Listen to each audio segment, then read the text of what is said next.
歡迎嚟到黎博聖經教室，我哋繼續釋經靈修，今次係5章31至到37節。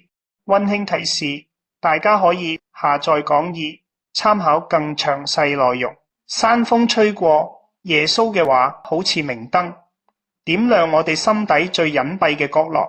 佢話：如果你哋嘅義唔勝過經學家同法利賽人嘅義，你哋就絕不能進天國。跟住落嚟嘅6句吩咐古人嘅話，但係我話俾你哋聽，唔係將舊律法推倒，而係將律法嘅溫度從石板刻進血肉人心，成全舊約嘅教導。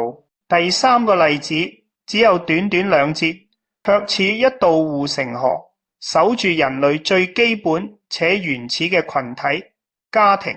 人如果休妻，只需俾佢休書就可以啦。呢個係當時流行嘅口號。希臘學派將申命記唔體面嘅事解得無邊無際，飯煮得唔好，說話唔啱聽，都係休妻嘅合理理由。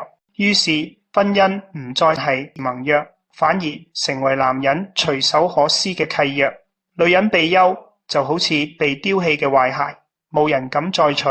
佢如果再嫁，就被標籤為犯通姦。成個家庭嘅誠信與合一被一張休書撕得粉碎。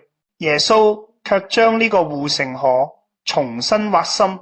但係我話俾你哋聽，凡休妻嘅人，如果唔係基於淫亂嘅理由，就係使別人與佢通姦。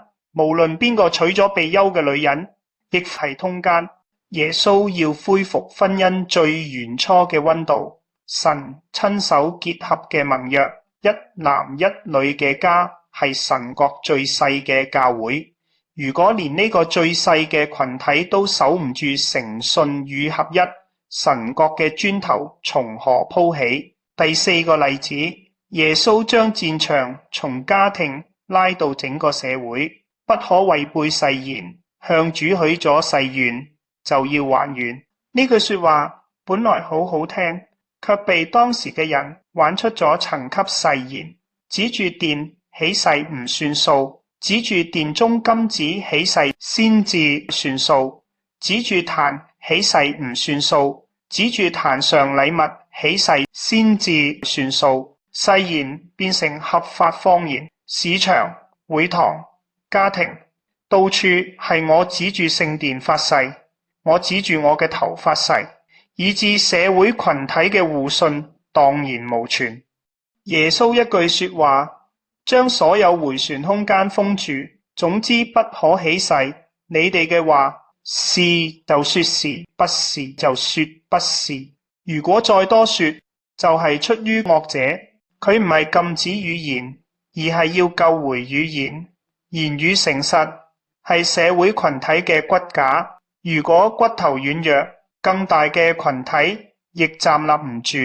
家庭與社會係一體兩面，家冇誠信，社會冇根；社會唔誠實，家庭冇安寧。